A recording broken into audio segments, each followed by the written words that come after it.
बिस्मिल्लाहिर्रहमानिर्रहीम। मैं हूँ फौजन जाफरी और जैसा कि आपको पता है आज ईटा के थ्रू आपका एस्टेब्लिशमेंट डिपार्टमेंट का सिविल सेक्रेटरीट में असिस्टेंट की पोस्ट का टेस्ट हुआ है। उसमें जो MCQs आए थे वो मैंने जो कुछ माइंड में रह गए हैं और जो कुछ दोस्तों ने बताए हैं वो नोट कर लिए हैं और उनको गूगल पे सर्च करके उनके राइट आंसर जानने की कोशिश किया और एक हमने की टाइप बनाई है वो मैं अभी आपके साथ शेयर करने जा रहा हूँ।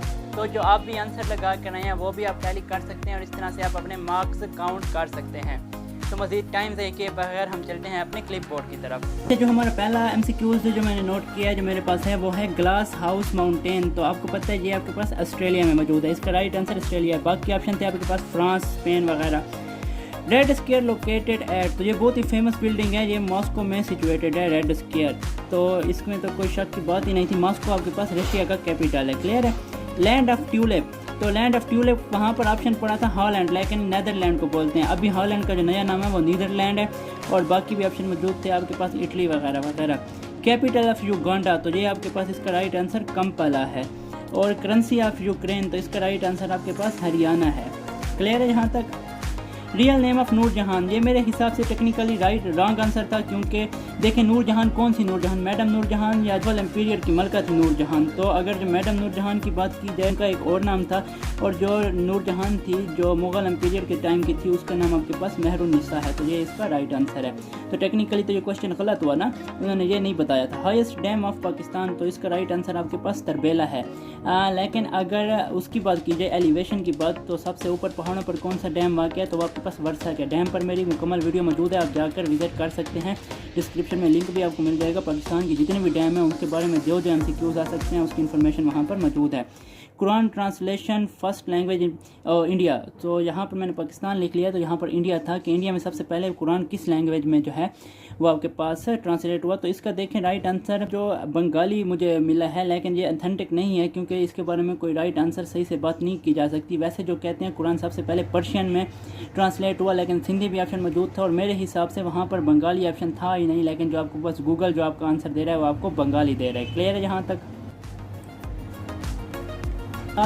सिलेक्शन ऑफ सेनेट, यानी सेनेट की सिलेक्शन कौन करता है, तो ऑप्शन आपके पास था हाई कोर्ट करता है, प्रोविजनल असेंबली करती है, नेशनल असेंबली करती है। देखें इसकी सिलेक्शन बेसिकली मेरे हिसाब से तो प्रोविजनल और नेशनल असेंबली जो है वो मुशावरत से करती है, लेकिन वहाँ पर नेशनल असेंबली जो ऑप्शन था वो मुझे राइट लग रहा था। बाकी अगर आपको राइट आंसर पता है तो आप बता दें, क्योंकि देखें नेशनल असेंबली इसलिए थोड़ा ऑथेंटिक ऑप्शन था क्योंकि जो आपके पास प्रेसिडेंट होता है उसकी जगह चेयरमैन सेनेट बैठता है, तो इस हिसाब से ये वफाक के ज़ेर असर ज़्यादा आ रही थी, तो इसलिए वहाँ पर राइट नेशनल असेंबली जो था वो ज़्यादा ऑथेंटिक आंसर था। लेकिन जो प्रॉपर आंसर है I think national and provisional assembly अपनी मुशावरत से करती है। और दूसरा आपके पास था 1956 के कॉन्स्टिट्यूशन में कितने आर्टिकल हैं, तो इसका राइट आंसर आपके पास है 234।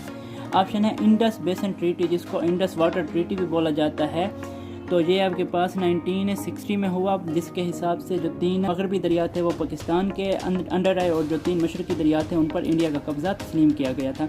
इंटरनेशनल मैरीटाइम ऑर्गेनाइजेशन जिसको IMO बोलते हैं, इसका हेडक्वार्टर कहाँ पर है, तो इसका हेडक्वार्टर आपके पास लंदन UK में है। IMO इंटरनेशनल ऑर्गेनाइजेशन जितने भी हैं मेरी वीडियोस इस पर मौजूद हैं, आप विजिट कर सकते हैं, आपको डिस्क्रिप्शन में लिंक भी मिल जाएगा। जितनी भी इंपॉर्टेंट ऑर्गेनाइजेशन है पूरी सीरीज़ मैंने बनाई हुई है। First vice president of USA जो एशियन है उसका राइट आंसर आपके पास कमाला हारिस है, अभी भी यही मौजूद है ना। और फर्स्ट पाकिस्तानी ओलंपिक वूमेन, तो इनका राइट आंसर आपके पास शबाना अख्तर है। इसके बाद ड्रेविड स्ट्रेट कहाँ पर है, देखें स्ट्रेट पर भी मेरी वीडियो मौजूद है। इसका राइट आंसर आपके पास ग्रीनलैंड और कनाडा के दरमियान में है। बेसिकली ये पूछा गया था, ग्रीनलैंड तो बताया गया था। बॉन्ड स्ट्रेट फेमस फॉर, तो ये आपके पास ज्वेलरी और एंटीक्विटी की वजह से फेमस है, यानी अगर म्यूज़ियम भी वहाँ पर ऑप्शन था तो वो म्यूज़ियम ऑप्शन भी मेरे ख्याल से राइट आंसर था। उसके बाद था स्वदेशी मूवमेंट, तो इसका मुझे नहीं पता ये स्वदेशी मूवमेंट उन्होंने कौन से ऑप्शन दिए हुए थे, लेकिन ये जो मूवमेंट थी वो boycott of foreign and good, इसमें ये कहा गया था कि इंडिया की चीज़ें खरीदी जाएं, ये उसकी तंजीम थी। वहाँ पर पता नहीं कौन से ऑप्शन थे, अगर आपको राइट आंसर मालूम है तो आप मुझे बता दें। New Guinea is the dash biggest island, तो इसका आंसर आपके पास सॉरी इधर मैंने न्यू गिनिया लिख दिया, ये आपके पास दुनिया का सेकंड बिगेस्ट आइलैंड है, दुनिया का सेकंड नंबर पर ये बिगेस्ट आइलैंड है। पहला जो आपके पास है वो ग्रीनलैंड है। टॉप 10 आइलैंड पर मैंने वीडियो बनाई है, इसकी मैंने शॉर्ट ट्रिक बताई है। टॉप 10 लेक्स, टॉप 10 रिवर्स और जितने भी आपके पास टॉप 10 वो चीज़ें हैं वो मेरी वीडियो डिस्क्रिप्शन में मौजूद है, आप एक शॉर्ट ट्रिक के ज़रिए ये चीज़ें याद रख सकते हैं। इसी तरह से हम चलते हैं अपने नेक्स्ट क्वेश्चन की तरफ। Israel open embassy in Saudi Arabia. Israel ने सऊदी अरेबिया में कब एम्बेसी खोली है? वहाँ पर तो ऑप्शन थे आपके पास 20 जनवरी और 24 जनवरी। मुझे सही ऑप्शन इसका नहीं मिल रहा और पता नहीं खोली भी है अभी तक सऊदी अरेबिया में एम्बेसी या नहीं। तो इसका राइट आंसर अगर आपको यूएई में तो उन्होंने खोली है, लेकिन सऊदी अरेबिया का मुझे सही से नहीं मालूम। अगर आपको मालूम है तो आप बता दें कि किस डेट को इसराइल ने सऊदी अरेबिया में अपनी एम्बेसी ओपन की है। Women seat in senate in each province. Her province में से सेनेट में वुमेन की सीट जो होती हैं वो 4 होती हैं और टोटल वुमेन की 18 सीटें हैं सेनेट में। Civil disobedience movement opposed by. Civil नाफरमानी की जो तहरीक थी उसकी किसने मुखालफत की थी? कायद आज़म ने की थी और ये जो तहरीक थी इसको गांधी ने शुरू किया था। क्लियर है। उसके बाद हमारे पास नेक्स्ट क्वेश्चन है कायद आज़म एयरली एजुकेशन। कायद आज़म ने इब्तदाई तालीम अपनी कराची से हासिल की। इसका राइट आंसर कराची था। वर्ल्ड पोलियो डे आपके पास 24 अक्टूबर 2022 को मनाया जाता है। बैक्टीरियस एक बैक्टीरिया है जो साइल में रिच होता है और कल्टीवेशन के लिए बहुत अच्छा होता है। वो बैक्टीरियस की वो फार्म जो है वो किसके वेस्ट में पाई जाती है, यानी किसके गोबर में पाई जाती है? तो इसका राइट आंसर आपके पास काऊ का गोबर है, गाय का गोबर। गाय के गोबर को सुखाकर ऐसा मटेरियल बनाते हैं जो जलने में आसानी पैदा देता है और वो कल्टीवेशन में भी हेल्प करता है। तो इसका राइट आंसर आपके पास काऊ डांग है। बाकी ऑप्शन थे आपके पास हार्स, डंकी वगैरह वगैरह। क्लियर है यहाँ तक। उसके बाद क्वेश्चन था science of restoration and alteration of human body tissue. तो इसका राइट आंसर आपके पास प्लास्टिक सर्जरी है। और भी ऑप्शन मौजूद थे।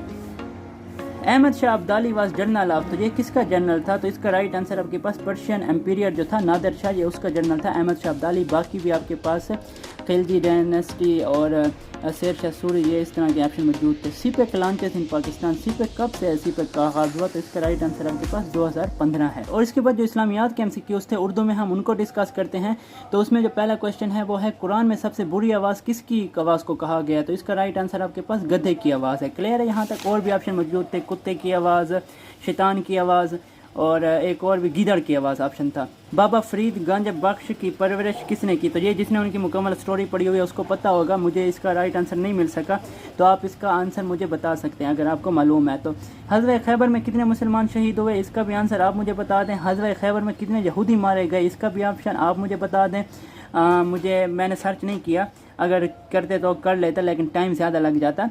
किला कमूस किस जंग में फ़तह किया गया? तो इसका राइट आंसर भी आप मुझे बता दें। किला कमूस जंग खैबर में फ़तह किया गया था। मे भी ये वही किला है, क्योंकि ये मुझे नेट पर मिल रहा ही नहीं था किला कमूस। खालिद बिन वलीद ने कितनी जंगों में शमूलियत हासिल की है, कितनी जंगों में शामिल हुआ? तो इसका राइट आंसर वहाँ पर जो ऑप्शन मौजूद थे 50, 100, 200, 300 और 8300, इस तरह के ऑप्शन मौजूद थे।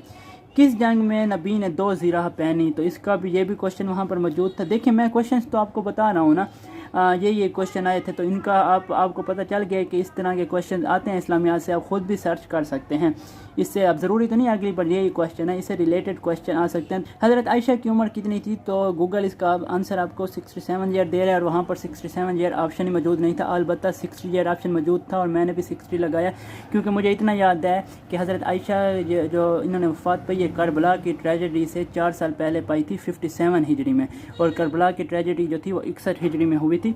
तो इस लिहाज से मुझे याद था। और अगर करबला की ट्रेजेडी हिजरत के 60 सालों बाद हो रही है तो इसका मतलब ज़ाहिर है उनकी उम्र जो थी वो 60 के करीब ही थी। तो मैंने जो ऑप्शन लगाया वो 60 लगाया। मुझे कंफर्म मालूम नहीं था, लेकिन 60 जो ऑप्शन था वो मैंने वहाँ पर लगाया।